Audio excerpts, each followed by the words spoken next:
अस्सलामुअलैकुम। असूलों की सियासत या हुकूमत पर मुश्किल वक्त में दबाव डाला जा रहा है। इमरान खान की हुकूमत जहां अपोजिशन और महंगाई के हाथों तंग है, वहां अब एक और मुश्किल सामने आकर खड़ी हो गई है, जिसके बाद पीटीआई के इत्तेहाद को पंजाब और वफाक दोनों में खतरा लाहक हो सकता है।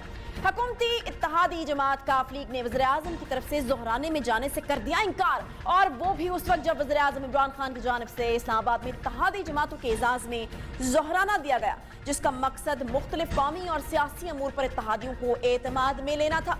इस्लामाबाद में दिए गए ज़ोहराने में एमक्यूएम पाकिस्तान, बलूचिस्तान अवामी पार्टी और जीडीए के वफ़द के अलावा वफाकी वज़रा और पाकिस्तान तहरीक इंसाफ की आला क़यादत ने भी शिरकत की। लेकिन हुकूमत के अहम इत्तेहादी जमात मुस्लिम लीग काफ ने और बलूचिस्तान नेशनल पार्टी मेंगल ने मुख्तलिफ इशूज़ पर किया तहफ़्फ़ुज़ात का इजहार और ज़ोहराने में शिरकत करने से माज़रत कर ली। मुस्लिम लीग काफ के रहनुमा और वफाकी वज़ीर तारिक बशीर चीमा ने कहा कि वज़ीर आज़म हर हफ्ते लाहौर तशरीफ लाते हैं, मगर कभी भी काफ लीग को मुशावरत में शरीक नहीं किया। जब काफ लीग वज़ीर आज़म और हुकूमत के लिए अहम ही नहीं, तो फिर ज़ोहराने में जाकर करना क्या है? लोकल बॉडीज एक्ट और इससे जुड़े इक़दामात पर हमें इत्तेमाद में नहीं लिया गया, बल्कि कल पेश आने वाले किसानों के मामलात पर भी इत्तेमाद में नहीं लिया गया। हुकूमत की किसानों के हवाले से पॉलिसी दुरुस्त नहीं है। हम किसानों के साथ खड़े हैं और हमें इनके मुफादात का तहफ़्फ़ुज़ करना है। हुकूमत को ज़रूरत पड़ी तो उनको हुकूमती लोगों से ज़्यादा बढ़कर वोट डाला। हमें पैगाम देने के लिए आने वाले वज़रा भी कहते हैं कि काफ लीग के साथ ज़्यादती हो रही है, लिहाजा मुस्लिम लीग काफ की क़यादत ने यह फैसला किया है कि सिर्फ खाना खाने नहीं जा सकते। नाराज जमात ने मौक़िफ़ ये पेश किया कि वज़ीर आज़म ने 2 साल तक उनको पूछा तक नहीं। चौधरी शुजात साहब बीमार रहे, वज़ीर आज़म ने राब्ता तक नहीं किया। किसानों के साथ कल हुए वाक़े पर उन्होंने कहा कि गंदम की कीमत मुकर्रर करने के लिए भी कोई राब्ता जो है वो नहीं किया गया। मुतालबा उनका यह आया कि गंदम की कीमत जो है वो 2000 रुपये फी मन मुकर्रर की जाए। काफ लीग और पीटीआई की वफाक और सूबा पंजाब की 2 साला शराकत दारी में ये पहला मौका नहीं है कि काफ लीग ने मुख्तलिफ मामलात पर तहफ़्फ़ुज़ात का इजहार किया हो। इससे कबल भी 4 से 5 मरतबा दोनों फ़रीक़ैन जो हैं वो तयशुदा फार्मूले पर मुतालबात का पूरा ना होना और मुशावरत में शामिल ना करने पर नाराज़गी के वाक़यात उनके बीच में पेश आ चुके हैं, मगर तहरीक इंसाफ की हुकूमत इत्तेहादियों के सतून पर बराजमान है, कायम है, खड़ी है, और हुकूमत को कायम रखने के लिए इनके मुतालबात को माने बगैर चलना पीटीआई के लिए मुहाल है। जिसके बाद हुकूमत ने काफ लीग के तहफ़्फ़ुज़ात दूर कर दिए, मगर इस बार फिर से हुकूमत से नाला काफ लीग क्या माजी की तरह फिर मान जाएगी अगर मनाया जाएगा, या तहफ़्फ़ुज़ात दूर ना हुए तो अपोजिशन के साथ इत्तेहाद कर लेगी, या फिर ये समझा जाए कि काफ लीग तहरीक इंसाफ को मुश्किल में देखकर अपने मुतालबात सामने रख देती है और हुकूमत की कमजोरी का फायदा उठाकर अपने मकासद हासिल करने में कामयाब होती है। कहीं ऐसा तो नहीं कि हुकूमत की बात जान चुकी है कि काफ लीग के मुतालबात पूरे हों या ना हो, काफ लीग अपना हुकूमती ओहदों से दूर रह ही नहीं सकती। इसी मामले को मजीद जानने की कोशिश करेंगे और मुस्लिम लीग काफ के रहनुमा और वफाकी वज़ीर चौधरी तारिक बशीर चीमा साहब जो हैं वो इसी मामले के ऊपर हमारे साथ मौजूद है। बहुत शुक्रिया तारिक बशीर चीमा साहब वक्त देने के लिए। मुझे ये बताइएगा कि ये पहला मौका तो नहीं है कि काफ लीग और पीटीआई के दरमियान इत्तेहाद के 2 सालों में ये पहला मौका नहीं है। इससे पहले भी आप लोगों के तहफ़्फ़ुज़ात जो है वो सामने आते रहे हैं। क्या वजह है? आपको क्या लगता है कि हुकूमत क्यों रिस्पॉन्ड नहीं करती जो मुतालबात आप सामने रखते हैं, या जिस तरह आप ये गिला कर रहे हैं कि आप लोगों को जो है वो किसी भी मशवरे में शामिल ही नहीं किया जाता? ये तो हुकूमत ही बेहतर बता सकती है जी। अब हम तो नहीं इस पोजीशन में कि बताएं कि हुकूमत क्यों रिस्पॉन्ड नहीं कर रही। तो वो उनकी अपनी मर्जी है, वो नहीं मुनासिब समझ रहे होंगे रिस्पॉन्ड करना, लेकिन मैं तो इसका जवाब दे सकता कि वो क्यों रिस्पॉन्ड नहीं कर।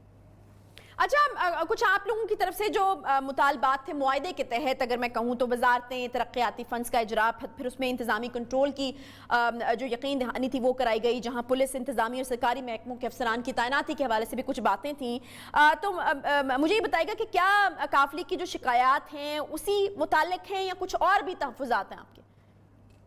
ये भी अपनी जगह पर हो सकते हैं, लेकिन असल मसला जो है वो इस वक्त जो गवर्नेंस का इशू है, आप महंगाई कंट्रोल करें, आप काश्तकारों के मसाइल हल करें, आप ऐसे इकदाम उठाएं कि आवाम को सुख का सांस लें।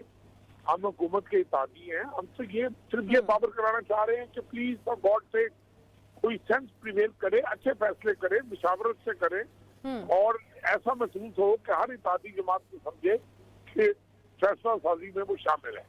अच्छा, अगर इसमें कोई बुरी बात अच्छा, पिछली दफा जब काफ लीग की नाराजी हुकूमत के साथ हुई तो हमने देखा कि मोहन सलाई साहब जो हैं वो मिले थे खान साहब से, और उन्होंने कहा कि जिस तरीके से बीएनपी जो मेंगल है उसको दिए गए हैं पैकेज, उसी तरह का कोई पैकेज जो है वो हमें भी दिया जाए, तो उसके ऊपर कोई पेशरफ्त हुई है? बीच में सुनने में आया था कि पैकेज कोई मिला है, तो वो मुतमईन नहीं कर पाया आप लोगों को?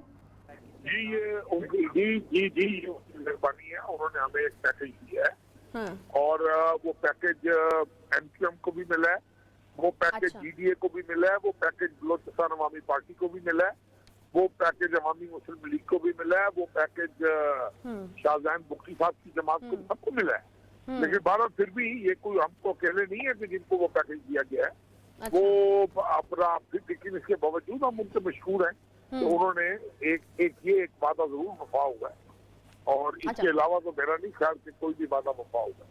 ठीक है, यानी इसके अलावा कोई वादा वफा नहीं हुआ। एक तो वादे वफा नहीं हो रहे, दूसरा जाहिर सी बात है कि हर जमात ने अवाम के पास जाना होता है वोट मांगने, अवाम के मसाइल जो के तू हैं हल होने में नहीं आ रहे हैं। अगर हुकूमत अपनी रविश नहीं बदलती तो क्या सोच सकते हैं आप लोग कि हुकूमत से अलहदा हो जाएं आगे चलकर? देखें, अभी तक ऐसी कोई सोच नहीं पाई जाती। अच्छा, ना हम ये इरादा रखते हैं, आगे ये हुकूमत के ऊपर डिपेंड करेगा कि वो किस तरीके से हमें साथ लेकर चलना चाहती है। तो जरूरी नहीं, देखे ना बाज़ औक़ात कोई न्यूमेरिकल स्ट्रेंथ इस तरह की होती है कि बाद इत्तेहादी जरूरी होते हैं, बाद इत्तेहादी गैर अहम हो सकता है, हम गैर अहम हो, हम अहम इत्तेहादी ना हो, तो वो तो हुकूमत ने फैसला करना है, उन्होंने जज करना है, तो हम तो कुछ नहीं कह सकते इस सिलसिले में। नहीं तो अभी तक जो उनका मिजाज है, कोई राब्ता हुआ आप लोगों से, उससे कोई पता चल पाया कि आप अहम इत्तेहादी हैं या गैर अहम इत्तेहादी, कोई राब्ता हुआ? जी नहीं, बिल्कुल नहीं। अच्छा, नहीं हुआ, ठीक है। अगर कौमी असम्बली या सूबाई असम्बली में कानून साजी होती है अब, जबकि आपके इतने सारे तहफ़्फ़ुज़ात हैं, तो क्या साथ देंगे आप? देखिए जी, अगर तो कोई ऐसी कानून साजी हुई जो अवामी मफाद में होगी, जो मुल्की मफाद में होगी, तो 1000% हम उनका साथ देंगे, क्योंकि हमारा इनका वायदा ही वोट का है और हमारा इनका रिश्ता भी वोट का है, और तो हमारा ना इनका कोई ताल्लुक है ना रिश्ता है, वो वोट हम इनको देते आ रहे हैं, इनके साथ स्टैंड करते आ रहे हैं। तो अब ये डिपेंड करेगा कि कब तक ये सिलसिला इस तरह चलता है, वो देखते हैं। ये तो वज़ीर आज़म साहब की जवाबदेही है ना जी, सही। तो अच्छा, किस तरीके से अपने साथियों को साथ लेकर चलते हैं। ठीक है। अच्छा चीमा साहब, आप तो चूंकि वफाकी वजीर भी हैं, इजलासों में भी यकीनन शरीक होते होंगे, तो अब आपने कभी काबीना में अपने तहफ़्फ़ुज़ात का इजहार नहीं किया? काबीना का इजलास बड़ा रिस्ट्रिक्टेड होता है, वो एक एजेंडा जारी किया जाता है, उस एजेंडे पे डिस्कशन होनी होती है। ठीक है। बाकी ये जो मामलात, सियासी मामलात जो होते हैं, ये तो वज़ीर आज़म साहब के साथ 1-on-1 बैठ के पार्टी का एक डेलीगेशन जाए, अच्छा। वो या वज़ीर आज़म साहब हो या वो तशरीफ लाए हमारे पास, तो ये तो तभी बात हो सकती है ना।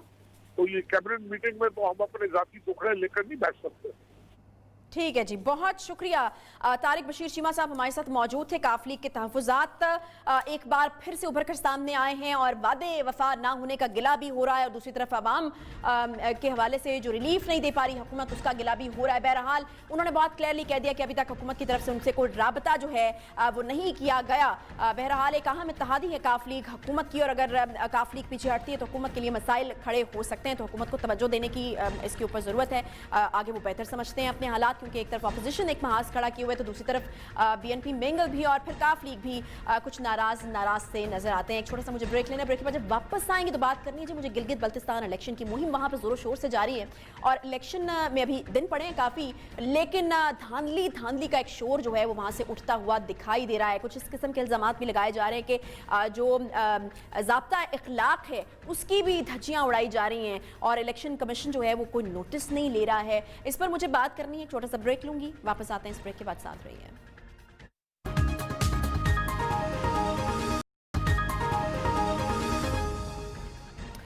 Welcome back. रवा महीने की 15 तारीख को गिलगित बल्तिस्तान की कानून साज असम्बली के इंतखाबात होने जा रहे हैं, जिसके लिए सियासी जमातों ने अपनी तैयारियां काफी तेज कर दी हैं। तमाम बड़ी ऑपोजिशन जमातें, मुस्लिम लीग नून, पाकिस्तान पीपल्स पार्टी और जमीयत उलमा इस्लाम फिल वक्त पीडीएम को छोड़ छाड़ कर गिलगित बल्तिस्तान में इलेक्शन के लिए पुराज़म हैं। और सबसे अहम बात के जीबी इलेक्शन में पीडीएम की तमाम सियासी जमातें एक दूसरे की हिमायत के बगैर इलेक्शन लड़ रही हैं, और साथ ही उनकी जानिब से हुक्मरान जमात पाकिस्तान तहरीक इंसाफ पर इलेक्शन मुहिम के लिए हुकूमती हुकूमती वसाइल के इस्तेमाल का इल्ज़ाम भी आयद किया गया है। और ये तो हमेशा ही होता है कि जो जमात हुकूमत में होती है उसके ऊपर ये इल्ज़ाम तो आता ही आता है। गिलगित बल्तिस्तान इलेक्शन में तमाम सियासी जमातें हुकूमती जमात पर तनकीद को अपनी इलेक्शन मुहिम का हिस्सा बनाए हुए हैं। मरीम नवाज़ कहती हैं कि हर वादे की तरह गिलगित बल्तिस्तान सूबा बनाने का वादा भी झूठा निकलेगा। गिलगित बल्तिस्तान को सूबा नवाज शरीफ बनाएगा। वोट चोर गिलगित बल्तिस्तान पर मंडला रहे हैं। हमारे 9 उम्मीदवारों को तोड़कर ये समझते हैं इलेक्शन जीत जाएंगे, लेकिन गिलगित बल्तिस्तान की आवाम को ये नहीं तोड़ सकते। उन्होंने कहा कि जो थोड़ा सा भी दबाव बर्दाश्त नहीं कर सकते वो आपकी खिदमत क्या करेंगे। आखिर मरीम नवाज किस जानिब इशारा कर रही हैं? दूसरी तरफ पाकिस्तान पीपल्स पार्टी को देखें तो इलेक्शन मुहिम के ज़ाब्ता अखलाक के खिलाफ इलेक्शन कमीशन की जानिब से नोटिस जारी किए गए हैं, जिस पर पार्टी की तरफ से शदीद रद्द-ए-अमल सामने आया है। जीबी इलेक्शन कमीशन पार्टी ना बने। बिलावल भुट्टो जरदारी सियासी जमात के सरबराह हैं, वो विफाकी वजीर नहीं है। शेर रहमान ये कहती हैं कि गिलगित बल्तिस्तान के इलेक्शन कमीशन ने वज़ीर आज़म इमरान खान और वफाकी वज़रा को इलेक्शन के कवायद व ज़वाबित के खिलाफ वर्जी पर नोटिस क्यों नहीं जारी किया। क्या वज़ीर आज़म ने अपने दौरा गिलगित बल्तिस्तान के दौरान इलेक्शन कमीशन की ज़ाब्ता अखलाक की धज्जियां नहीं उड़ाई? जीबी इलेक्शन कमीशन का ये रवैया अभी से इंतखाबात पर सवालात उठा रहा है, जिस पर chief election commissioner Gilgit Baltistan का कहना है कि बिलावल भुट्टो जरदारी ने इंतखाबी असूलों की खिलाफ वर्जी की। वावेला मचाया जा रहा है तो बताया जाए कि धांधली कहाँ हुई। ज़ाब्ता अखलाक की खिलाफ वर्जी पर पीपल्स पार्टी को 35, तहरीक इंसाफ को 23 और मुस्लिम लीग नून को 12 नोटिस जारी किए गए हैं। यानी कोई भी पीछे नहीं है, सबको ये नोटिस जारी हो चुके हैं। धांधली की अफवाहें बेबुनियाद हैं। 24 हलकों में आरोज बैठे हैं, उन्हें धांधली नजर नहीं आती। इन्हें 600 किलोमीटर दूर बैठकर धांधली नजर आ जाती है। मेरा दफ्तर हर वक्त खुला है, आकर शिकायत दर्ज करवाएं। तमाम सियासी जमातों के एक दूसरे पर इल्जाम बाजी इनकी जो इंतखाबी मुहिम है उसका पेश खैमा है। ताहम ये इलेक्शन हुक्मरान जमात और अपोजिशन जमातों के लिए आने वाले इंतखाबात का एक ट्रेलर जरूर साबित हो सकते हैं, अगर हम इसकी अहमियत के हवाले से बात करें तो। ताहम इस इलेक्शन में सब सियासी जमातों को अपनी अपनी अब तक की कारकर्दगी का पता जरूर चल जाएगा कि उनसे आवाम किस हद तक मुतमईन हैं या उनको एक्सेप्ट करने के लिए इस वक्त तैयार हैं, जबकि आवाम के मसाइल जो हैं वो किसी तरीके से काबू होने में नहीं आ रहे। इसी पर बात करेंगे। हमारे साथ मौजूद हैं कमर दिलशाद, साबिक सेक्रेटरी इलेक्शन कमीशन। बहुत शुक्रिया कमर दिलशाद साहब प्रोग्राम ज्वाइन करने के लिए। कमर साहब मुझे ये बताइएगा कि अभी ये जो इलेक्शन अभी हुआ नहीं है, लेकिन धांधली का एक शोर है, फिर एक दूसरे के ऊपर ज़ाब्ता अखलाक की धज्जियां उड़ाने के इल्जामात हैं, फिर नोटिस जारी हो रहे हैं, ये हो क्या रहा है और क्या इट्स नॉर्मल प्रैक्टिस या फिर ये कुछ ज़्यादा ही इस बार देखने में आ रहा है, और क्या इसके ऊपर कोई वाकई कोई एक्शन नहीं लिया जा रहा और ज़ाब्ता अखलाक की धज्जियां जो है वो हर पार्टी की तरफ से उड़ाई जा रही हैं?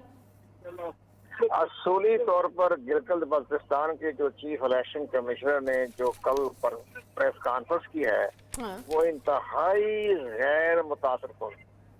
उन्होंने अपनी शख्सियत के बारे में जो एक तासर देना था वो उसके तासर जाहिर हो गया। उससे नजर ही आ रहा है कि गिलगित बल्तिस्तान के जो चीफ इलेक्शन कमिश्नर है, हमें उनका बड़ा एहतराम है, लेकिन बहरहाल वो इंतहाई मुझे कमजोर लगे, बेबस लगे, कमजोर लगे। और इंतहाई उनकी जो गुफ्तगू थी वो बिल्कुल ज़ाब्ता इखलाक के बरक्स थी। अब जहाँ तक बाकी जो सियासी जमातें हैं, बिलावल जरदारी है या बाकी लोग अपने कर रहे हैं, खिलाफ वर्जी कर रहे हैं, उसके लिए सबसे बड़ी अहम बात यह है कि हुकूमत की तरफ से भी जो फेडरल मिनिस्टर अली जो उनका अफरीदी है, जो उनका अली गंडापुर है, उसकी तस्वीरें से भी जो है वो भी ज़ाब्ता इखलाक की खिलाफ वर्जी में नजर आ रही है, लेकिन उसकी तरफ से कोई एक्शन नहीं लिया जा रहा। लेकिन एक और सबसे बड़े जो मुझे लग रहा है, जो मुझे एहसास हो रहा है, वो ये है कि गिलगित बल्तिस्तान के इलेक्शन को उन्होंने बहुत ही ज्यादा हसास तरीन बना दिया है। अच्छा, 2015 में भी इलेक्शन हुए, 2010 में भी इलेक्शन हुए, तो महसूस ही नहीं हुआ कि गिलगित बल्तिस्तान में भी इंतखाबात हो रहे हैं। अब इन्होंने इसको एक ऐसा अना का मसला बना दिया जबकि पाकिस्तान का सबसे बड़ा अहम इशू हो। और मुझे तो ये नजर आ रहा है उसको तो उन्होंने मशरकी पाकिस्तान की 1970 में शेख मुजीबुर रहमान की जो चल रही थी कैंपेन, उसकी तरफ तो ये चला रहे हैं कि हम सूबा बनाएंगे।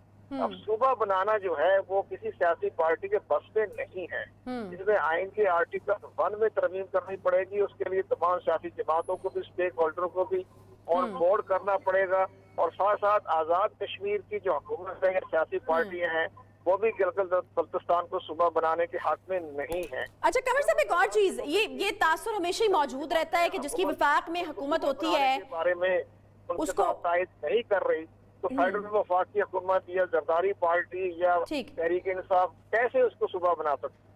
ठीक है, ये सारे उन्होंने इंतहाई जो है नॉन इश्यूज को मसला बनाया हुआ है। کوئی منشور کی بات نہیں کر رہا یا اس کے آرڈر کی صورتحال کی بات نہیں کر رہا یا ترقیات کے کام میں باتیں نہیں کر رہا، تو صوبے کی بات کر رہا ہے. تو صوبہ تو حکومت میں صوبے. اچھا قمر صاحب، ایک تاثر ہمیشہ سے ہی پایا جاتا ہے کہ جو وفاق میں جماعت، وفاق میں جس کی حکومت ہوتی ہے جو 1949 میں اس کو ایج ہوتا ہے. قمر صاحب آپ کو میری آواز آ رہی ہے؟ اس کی بھی خلاف ورزی ہے، اور اسی طرح یہ شملہ ایگریمنٹ کی بھی خلاف ورزی ہے. یہ ساری چیزیں جو نظر یہ آ رہی ہے کہ حکومت بھی صحیح راستے پہ نہیں جا رہی اور اپوزیشن بھی جو ہے وہ بھی صحیح راستے پہ نہیں جا رہی. تو اس کو ایک انتہائی خاص ایشو بنا دیا ہے ہماری اپوزیشن نے بھی اور گورنمنٹ نے. تو ہمیں تو یہ باقی جہاں تک دھاندلی کا سوال ہے تو میں اپنے سروے کی بنا پر اور گلگت بلتستان کے لوگوں کو دیکھتے ہوئے میں یقین سے کہتا ہوں کہ دھاندلی نہیں ہو سکتی. وہاں کی عوام بڑا باشعور ہے، ووٹر باشعور ہے، ایجوکیشن 100% کی ہے، بیوروکریسی بھی بالکل انڈیپینڈنٹ آزاد ہے، وہ کسی کے اثر میں نہیں ہے. دھاندلی تو نہیں ہونی، لیکن پریب ریگنگ کے بارے میں جو ہے وہ دونوں جماعتیں لگی ہوئی ہیں. اپوزیشن کہتے ہیں ہم صوبہ بنائیں گے اور حکومت کہتی ہے ہم صوبہ بنائیں گے. یہ جو ہے وہ پریب پول ریگنگ میں آتی ہے.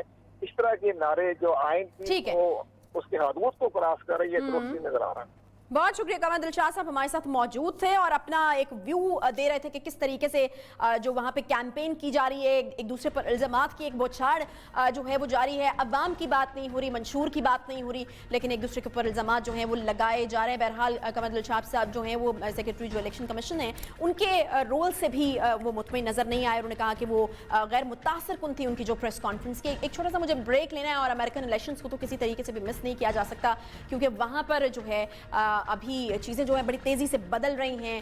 جو بائیڈن صاحب کے چانسز بہت برائٹ ہو گئے ہیں اور ٹرمپ صاحب کے الزامات جیسا پاکستانی سیاست میں الزامات سامنے آ رہے ہیں تو وہاں پر بھی الزامات کا سلسلہ جو ہے وہ جاری و ساری ہے. اس کے اوپر بالکل ہم بات کریں گے. چھوٹا سا بریک لیتے ہیں، واپس آئیں گے، ساتھ رہیے.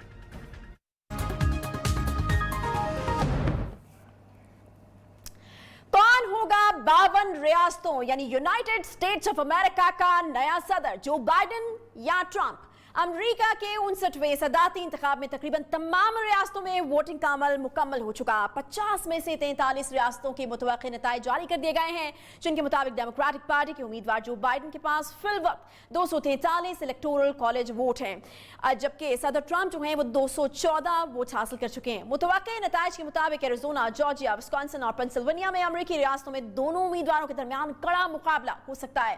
امریکہ کی تاریخ میں سن 1900 کے بعد سے یہ سب سے بڑا ٹرن آؤٹ ہے، یعنی اس بار گزشتہ ایک صدی کے مقابلے کل آبادی میں سے اہلیت رکھنے والے سب سے زیادہ افراد نے ووٹ کاسٹ کیا ہے. سن 2016 میں ٹرن آؤٹ 60.1% تھا، جبکہ اس بار 66.9% تک رہا ہے. جبکہ اگر الیکشن کی باغور صورتحال کا اندازہ لگایا جائے تو اس بار امریکہ کے صدارتی انتخابات سابقہ انتخابات سے منفرد رہے ہیں، جس کی بنیادی وجہ کورونا تھی. گزشتہ انتخابات میں بسوں پر جلوسوں سے انتخابی مہم چلائی جاتی تھی، مگر کورونا کے باعث اس الیکشن میں مہم جوئی نظر نہیں آئی. مگر اس کے باوجود صدی میں سب سے زیادہ بڑا ٹرن آؤٹ نظر آیا. موجودہ انتخابات میں کورونا کے باعث زیادہ تر ووٹ ڈاک کے ذریعے ڈالے گئے، جس کے بعد خیال یہ کیا جا رہا تھا کہ صورتحال سن 2000 جیسی ہو سکتی ہے جب نتائج کو سامنے آتے آتے 36 دن لگ گئے تھے. ابھی بھی امریکی صدر ڈاک کے ذریعے ووٹ ڈالنے کے طریقہ کار پر سوال اٹھا رہے ہیں اور خدشہ یہ ظاہر کیا جا رہا ہے کہ ڈاک ووٹ کے ذریعے دھاندلی ہو سکتی ہے. اور لگ بھی یہ رہا ہے کہ ٹرمپ اس بار نتائج کو نہیں مانیں گے اور مسئلے کو سپریم کورٹ تک لے کر جائیں گے. مگر ڈیموکریٹ امیدوار کی انتخابی مہم کے اراکین نے صدر ٹرمپ کے الزامات کو رد کیا ہے اور امریکیوں سے انتخابی نظام پر اعتماد کرنے کا مطالبہ بھی کیا ہے. صدارتی امیدوار جو بائیڈن نے ایک جگہ تقریر کرتے ہوئے کہا کہ جب انتخابات کے نتائج آئیں گے تو امید ہے کہ ہم جیت چکے ہوں گے. Our opponents as enemies. We are not enemies. What brings us together as Americans is so much stronger than anything that can tear us apart. So let me be clear. We are campaigning as Democrats, but I will govern as an American president. جیسا کہ Joe Biden یہ کہتے ہیں کہ میں صرف democrats کا صدر نہیں ہوں گا بلکہ سارے امریکہ کا صدر ہوں گا.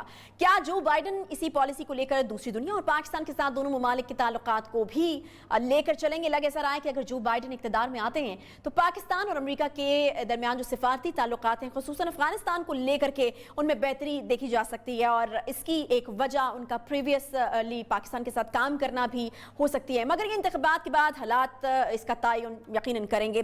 مہمانوں سے میں آپ کا تعارف मुतारफ करा दूं, मुनीर अकरम साहब हमारे साथ मौजूद हैं, जो परमानेंट रिप्रेजेंटेटिव हैं वो Pakistan to the United Nations. इसके अलावा आयशा तंजीम साहिबा हमें ज्वाइन करनी है, जर्नलिस्ट हैं वॉइस ऑफ अमेरिका से। हामिद खान अल-मशरकी साहब अमेरिकन पॉलिटिकल एक्सपर्ट हमारे साथ स्टूडियोज़ में तशरीफ़ रखते हैं। मुनीर अकरम साहब, सबसे पहले मैं आपकी तरफ आना चाहूँगी। पूरी दुनिया की नज़रें इस वक्त लगी हुई हैं अमेरिकन इलेक्शन के ऊपर कि कौन सा नया सदर आता है, किस पार्टी से आता है, और यकीनन वो इसी तनाजुर में दुनिया के ममालिक उसको देख रहे होते हैं कि हमारे साथ ताल्लुकात पर क्या असर पड़ेगा।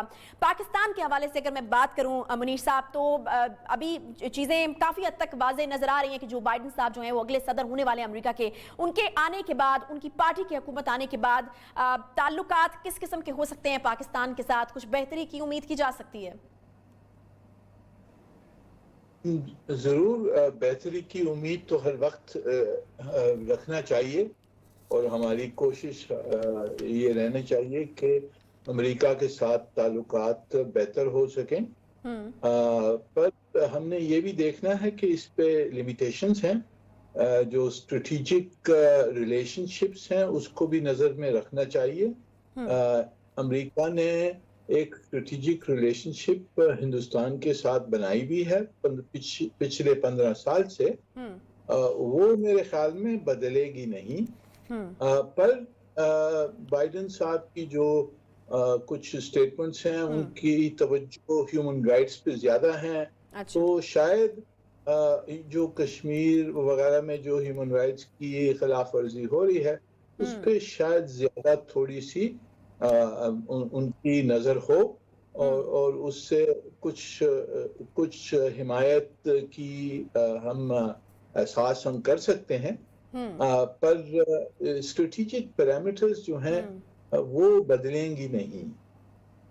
ठीक है, ठीक है। आयशा तंजीम साहिबा हमारे साथ मौजूद हैं, उनकी तरफ मैं आना चाहूँगी। आयशा साहिबा, मुझे ये बताइएगा कि अभी क्या माहौल है, क्या हालात है? कुछ इस तरह की खबरें भी आ रही थी कि शायद कुछ मुजाहरे वहाँ पर हो रहे हैं। क्या ये नॉर्मल है ये चीज़? क्योंकि इस बार हम देख रहे हैं कि जो मिस्टर ट्रंप हैं वो बहुत ज़्यादा थ्रेटनिंग किस्म की स्टेटमेंट्स दे रहे हैं कि वो तो नहीं मानेंगे, धांधली हो रही है, वो जो है वो सुप्रीम कोर्ट चले जाएंगे। तो ये स्मूथ होगा ये ट्रांजिशन इस बार? क्या एक्सपेक्ट किया जा रहा है? जी Ayesha, thank you for inviting me. पहले तो मैं ये वाज़ेह कर दूं कि मैं जो भी कहूंगी वो बिल्कुल मेरी जाती राय है। वॉइस ऑफ अमेरिका से उसका कोई ताल्लुक नहीं है। दूसरी बात ये कि अगरचे कुछ मुजाहरे हुए हैं लेकिन अभी तक वो मुजाहरे पुरअमन रहे हैं, और उस तरह की कोई ना मुजाहरा देखने में आया, ना वायलेंस देखने में आया जैसे लोग एक्सपेक्ट कर रहे थे। आपके देखने वालों को शायद आपने बताया होगा कि डाउनटाउन वॉशिंगटन में दुकानों ने अपने आगे लकड़ियां लगा के दुकानों के शीशों के आगे और उनको बंद कर दिया था कि अगर मुजाहरा हो तो शीशे ना लोग तोड़ें। ऐसा कुछ नहीं हुआ। अभी ये जरूर है कि प्रेसिडेंट ट्रंप के जो सपोर्टर्स हैं वो कई जगहों पे जहां वोट काउंटिंग हो रही है उसके बाहर जमा है। उसकी एक वजह यही है, जैसा आपने कहा, कि प्रेसिडेंट ट्रंप ने कुछ ट्वीट्स की हैं जिसमें उन्होंने ये इंदिया दिया है कि शायद कोई धांधली हो रही है, लेकिन अब तक कोई ऐसी एविडेंस सामने नहीं आई है। हम जितने भी ऑफिशियल्स हैं जो काउंट कर रहे हैं वो कह रहे हैं कि वोट काउंटिंग बड़ी स्मूथली जारी है। एक एक वोट काउंट किया जा रहा है, पूरे प्रोसेस के साथ किया जा रहा है, और एक एक वोट काउंट होगा। तो ये छोटे मोटे मुजाहरे अगरचे चल रहे हैं लेकिन अभी तक कोई बड़ा इस तरह का मुजाहरा नहीं हुआ जो पुरतशद्दुद हो। और जहां तक आप ट्रांजिशन की बात कर रही हैं तो अभी तक तो यही लग रहा है कि ये ट्रांजिशन स्मूथ होगी, अगरचे रिपब्लिकन पार्टी ने कई स्टेट्स में लीगल चैलेंजेस फाइल कर दिए हैं। तो वो लीगल, जिस तरह के एक जमाने में एल गोर साहब ने किए थे सदर बुश के खिलाफ, उस तरह के मसाइल हो सकते हैं।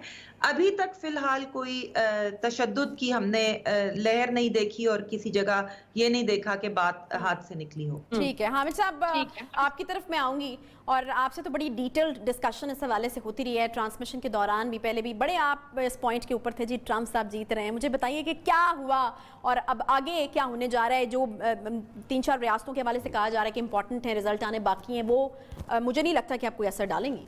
आयशा, मैं ये कहूँगा कि अभी तो खेल दिलचस्प मरहले में दाखिल हुआ है। मैं आपको बताऊँ एक बात, ट्रंप इतने आराम से हार नहीं मानने वाले, ना ही हार मानेंगे। बात اب پاکستان کی سیاست سے ملتی جلتی ہو اب یہ گئی ہے. مختلف باتیں ہیں دونوں، حامد صاحب، ہار ماننا اور ہار جانا. میں آپ کو بتاتا ہوں کہ پاکستان میں جہاں 4 حلقے کھولنے کی بات نے پوری سیاست کو بدل کے رکھ دیا تھا، وہاں اب ٹرمپ 4 ریاستیں کھولنے کی بات کر رہے ہیں، جس میں نیواڈا، پینسلوینیا، جارجیا اینڈ میشیگن کی بات ہو رہی ہے. ٹھیک ہے، انہوں نے کہا جی ان 4 ریاستوں میں ری کاؤنٹ کے لیے ہم جا رہے ہیں. اچھا، دوسری جانب دیکھا جائے تو ابھی ان 4 ریاستوں کے علاوہ نارتھ کیرولائنا کا اور پینسلوینیا کا، نیواڈا کا، ان کے ابھی ریزلٹس کمپائل نہیں ہوئے ہیں. ٹھیک ہے، اور ان کے اگر ریزلٹس کمپائل ہو جاتے ہیں تو ابھی بھی پانسا پلٹ سکتا ہے. ایک تو میں یہ کہوں گا کہ ابھی بھی دونوں کی وکٹری سپیچ نہیں کرنی بنتی، اور نہ ہی وکٹری سپیچ یا وکٹری ڈکلیئر ہوئی ہے. نو ڈاؤٹ کہ جو بائیڈن آگے ہیں، اور میں ایک اور بات کہوں گا کہ میں نے اسے بھی یہ کہا تھا کہ مجھے لگ رہا ہے کہ ٹرمپ جیتیں گے، لیکن پاکستان کے لیے شاید بہتری جو ہے وہ جو بائیڈن کے لیے ہو تھوڑی سی. سو میں یہ سمجھتا ہوں کہ ایک اور چیز جو بڑی امپورٹنٹ ہے وہ یہ ہے کہ جس طرح ٹرمپ نے سٹاپ دا کاؤنٹ ٹویٹ کیا ہے، اس ٹویٹ کو 500,000 سے زائد لوگوں نے 2 گھنٹوں میں لائک کیا، اور اس کے بعد 4 لاکھ لوگوں نے اس کو ری ٹویٹ کیا. اس کا کیا مقصد ہے؟ میں یہ کہوں گا کہ یہ مظاہرے ابھی تو پرامن ہیں، لیکن جس طرح کی انپریڈکٹیبلٹی ٹرمپ صاحب کی ہے، وہ اگر مظاہرین کو تھوڑا سا بھی اکسا دیتے ہیں تو حالات کسی طرف بھی جا سکتے ہیں. جہاں تک بات آتی ہے جو بائیڈن کی، یس، جو بائیڈن اور ڈیموکریٹس بڑے کانفیڈنٹ ہیں، لیکن ایک اور بات سوچنے کی ہے کہ اگر ٹوٹل ریزلٹس آتے ہیں اور 48-49% جو ہیں وہ ٹرمپ کی طرف ہیں، اور 51% جو ہیں یا 50% جو ہیں وہ ڈیموکریٹس کی طرف ہیں، یعنی جو بائیڈن کی طرف، تو آپ یہ سوچئے کہ ٹرمپ اس معاملے میں کتنے کامیاب ہو گئے کہ انہوں نے پورے امریکہ کو ریسزم اور نسل پرستی میں آدھا آدھا تقسیم کر دیا ہے. اور یہ ایسی تقسیم ہے جو آئندہ 4 سال میں تو کیا، شاید آئندہ 40 سال میں بھی جو بائیڈن یا کوئی بھی ختم نہ کر سکے.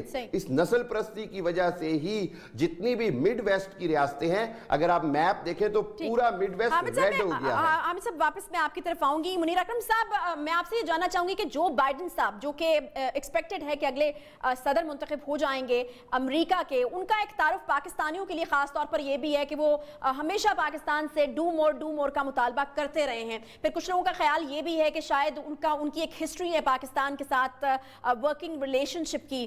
مجھے یہ بتائے گا کہ خاص طور پر اگر افغانستان کی ہم بات کریں تو آپ کو کیا لگتا ہے کہ ایکسیلیٹ کریں گے وہاں سے انخلا کا جو پروسیجر ہے اس کو، یا ڈی ایسکیلیٹ کریں گے؟ کیا پالیسی ہوگی جس کو وہ آگے کنٹینیو کریں گے؟ اور یہ جو ورکنگ ریلیشن شپ والی بات ہوتی ہے، یہ کس قدر آپ کو درست لگتی ہے؟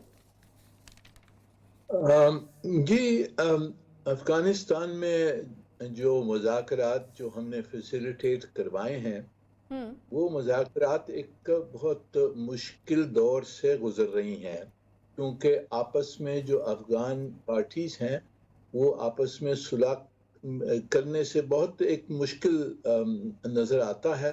تو یہ جو پروسیس ہے مذاکرات کا، یہ مشکل ہوگا. اس میں اب جیسے نئے صدر آئیں گے تو ان کو بھی ٹائم لگے گا سچویشن کو جانچنے کے لیے، تو پروسیس جو ہے وہ سلو ہو سکتا ہے اس وجہ سے. جہاں تک کہ بائیڈن صاحب کا تعلق ہے، وہ ہمیں اچھی طرح جانتے ہیں، افغانستان کو بھی اچھی طرح جانتے ہیں، اور ان کی جو پوزیشنز پہلی جو رہی تھی وہ بھی یہ تھی کہ صرف امریکہ کی انٹرسٹ ہونی چاہیے کاؤنٹر ٹیررزم کے ساتھ. امریکہ کو ایک بڑی فوج یہاں بڑے پیمانے پہ فوج نہیں رکھنا چاہیے. تو وہ ان کی پوزیشن، اور جو اس وقت جو ٹرمپ ایڈمنسٹریشن کی پوزیشن ہے، وہ لگ بھگ وہی ہے. تو اب ہم نے صرف یہ دیکھنا ہوگا کہ تھوڑی دیر لگے گی ان کو سیٹل کرنے میں، اور ہم نے جو ریلیشن شپ ابھی بنائی ہے اس وقت ٹرمپ ایڈمنسٹریشن سے افغانستان کے بعد، اس کو پھر ہم نے واپس جاری کرنا ہوگا ایک نئی ایڈمنسٹریشن کے ساتھ. تو تھوڑی ایڈجسٹمنٹ اور مذاکرات کی ہمیں ضرورت ہوگی، کچھ ٹائم لگے گا، پر میرے خیال میں we will be able to establish a good working relationship Afghanistan.